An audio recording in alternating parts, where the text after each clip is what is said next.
Halo semuanya, kembali lagi di channel saya, yaitu Junior Alhamdi Sandri. Nah, pada kesempatan kali ini saya akan membahas topik yang tidak kalah keren, dan ini bisa membuat kalian makin jago di dunia digital. Topik tersebut adalah copywriting. Tapi tenang saja dulu kawan-kawan, saya akan menjelaskan dalam rangkuman 5 menit saja. Oke, jadi inilah 5 menit dari skill copywriting itu sendiri. Jadi teman-teman, saya akan menjelaskan pada poin pertama, yaitu apa sih definisi dari copywriting. Nah, copywriting itu tidak hanya sekedar kita menulis kopian, tetapi bagaimana cara kita bisa mempengaruhi tindakan seseorang. Dan itu adalah sebuah skill. Tindakan seseorang tersebut bisa berupa membeli pembelian terhadap produk kita, atau bisa melakukan pendaftaran webinar, atau bisa melakukan link pendaftaran. Nah, kalau misalkan teman-teman masih kurang paham apa definisi dari copywriting itu, saya bisa memberikan contohnya. Contohnya berupa apa? Teman-teman tahu nggak diskon iklan tersebut? Kayak beli produk hari ini kamu akan mendapatkan diskon 50%. Buruan sebelum kehabisan. Dari iklan tersebut kita bisa mengetahui bahwa itu adalah skill dari copywriting, yang dimana para penjual itu mereka menjual produknya tapi tidak memaksakan pembeli untuk membeli produknya itu sendiri, dan itu terkesan mengajak melakukan pembelian terhadap produknya tanpa harus memaksakan. Oke teman-teman, saya akan membahas poin ketiga, yaitu tips membuat copywriting itu sendiri. Teman-teman penasaran gak apa tipsnya? Nah, tipsnya dari saya itu adalah AIDA. Ya, AIDA. AIDA itu berisi attention, interest, desire, and action.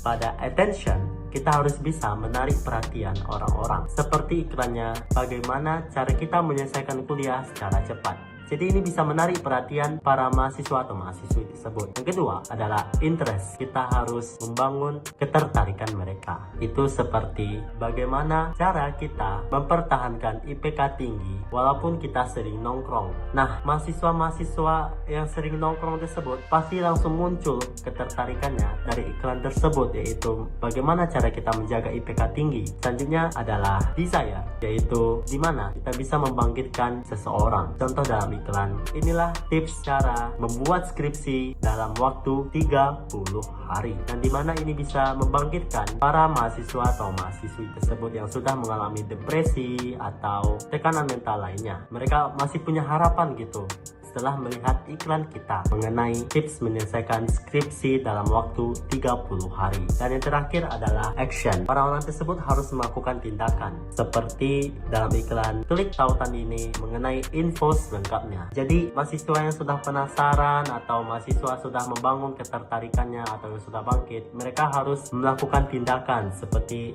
harus menekan link untuk info selanjutnya. Jadi itu adalah tips bagaimana cara kita membuat copywriting itu sendiri. Dan yang terakhir, saya akan menjelaskan mengenai bagaimana cara kita menerapkan copywriting itu sendiri dalam kehidupan sehari-hari. Nah, copywriting itu bisa kok dimulai dari percakapan sehari-hari. Tidak harus formal, tetapi tergantung lawan bicara kita itu seperti apa. Misalkan dalam dunia perkuliahan, kita bisa melihat orang-orang melakukan penjualan untuk danusan, lalu mengajak orang-orang mahasiswa baru untuk bergabung dalam UKM dan lain-lain. Dan ini kita tidak harus mengajak dalam berbahasa formal. Kita bisa kok melakukan dalam berbicara teman sebaya kita. Jadi copywriting ini bukanlah skill yang sangat sulit atau kompleks. Ini adalah skill yang simple, tetapi ini wajib diketahui. Mengapa? Karena ini sangat dibutuhkan di mana-mana, baik di dunia perkuliahan, pekerjaan, dan lain-lain. Dan bagi teman-teman yang ingin mempelajari skill copywriting tersebut, saya yakin kalian pasti bisa. Seperti halnya dengan saya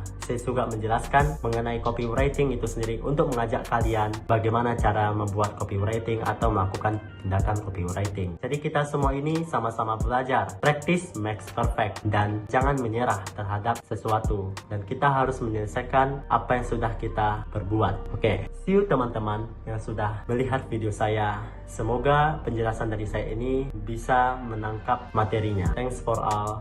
Thank you. Jangan lupa subscribe and share atau like ke teman-teman lainnya. Dadah.